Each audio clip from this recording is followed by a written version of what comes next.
পৃথিবীতে ক্ষমতা পরিমাপের অনেক মাপকাঠি আছে, কিন্তু নিরাপত্তার পরিমাপ যদি করতে হয় তবে তার একমাত্র মানদণ্ড সম্ভবত ভ্লাদিমির পুতিন। তিনি কোনো রাষ্ট্রপ্রধান নন, তিনি এক চলমান দুর্গ।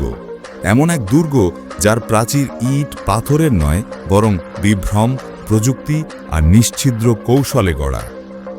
এই দুর্গের প্রথম প্রহরী হল ফেডারেল প্রোটেকটিভ সার্ভিসের ৫,০০০-এর বেশি অশরীরী যোদ্ধা। তারা কেবল দেহরক্ষী নয়, তারা এক জীবন্ত ধাঁধা। ভিড়ের মধ্যে সাধারণ মানুষ, রাস্তার মোড়ে দাঁড়িয়ে থাকা পথচারী, কিংবা আপনার পাশের ভবনের জানালায় তাকিয়ে থাকা অচেনা মুখ, এতে যে কেউই হতে পারে পুতিনের অদৃশ্য রক্ষক। তাদের কাজ শুধু বুলেট ঠেকানো নয়, তাদের কাজ হলো বাস্তবতাকে এমনভাবে পাল্টে দেওয়া যাতে শত্রুরা আসল লক্ষ্যবস্তুই খুঁজে না পায়। এই দুর্গের অস্ত্রাগার কল্পবিজ্ঞানকেও হার মানায়। এখানে সাধারণ অস্ত্রের ঝনঝনানি নেই, আছে প্রযুক্তির নিঃশব্দ গর্জন।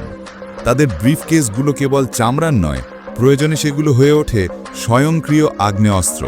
এক বিশেষ জ্যামিং ডিভাইস চালু হওয়ার সাথে সাথে প্রেসিডেন্টের চারপাশের কয়েক কিলোমিটার এলাকা এক নিঃশব্দ জগতে পরিণত হয়।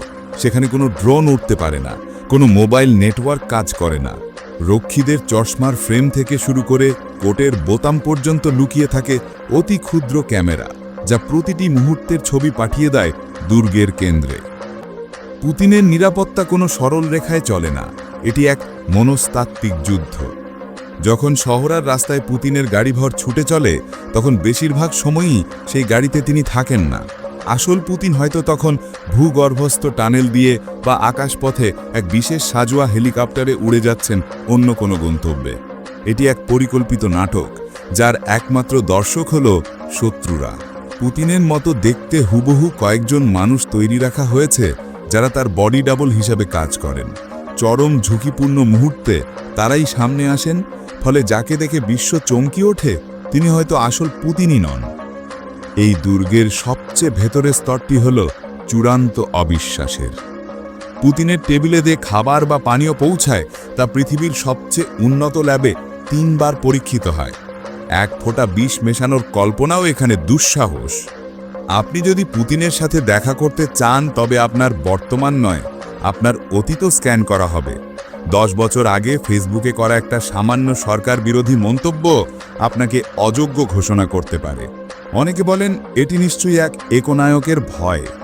আবার বিশ্লেষকরা বলেন এটি ক্ষমতার সর্বোচ্চ স্তরে টিকে থাকার অনিবার্য শর্ত। কারণ ভ্লাদিমির পুতিন শুধু একজন ব্যক্তিকে রক্ষা করেন না, তিনি এক বিশাল সাম্রাজ্যের প্রতীককে রক্ষা করেন। তাই পরের বার যখন পুতিনের ছবি দেখবেন, তখন শুধু একজন রাষ্ট্রপ্রধানকে দেখবেন না, দেখবেন এক দুর্ভেদ্য দুর্গ, যা হেঁটে চলে, কথা বলে এবং যার প্রতিটি পদক্ষেপ এক নিখুঁত ও ভয়ঙ্কর পরিকল্পনার অংশ। ভিডিওটি ভালো লাগলে আপনার বন্ধুদের সাথে শেয়ার করতে পারেন। আর আপনি যদি এমন সব রহস্য, রোমাঞ্চ আর ইন্টারেস্টিং ভিডিও দেখতে পছন্দ করেন, তাহলে অবশ্যই আমাদের চ্যানেলটি সাবস্ক্রাইব করবেন। দেখা হচ্ছে পরবর্তী ভিডিওতে। আল্লাহ হাফেজ।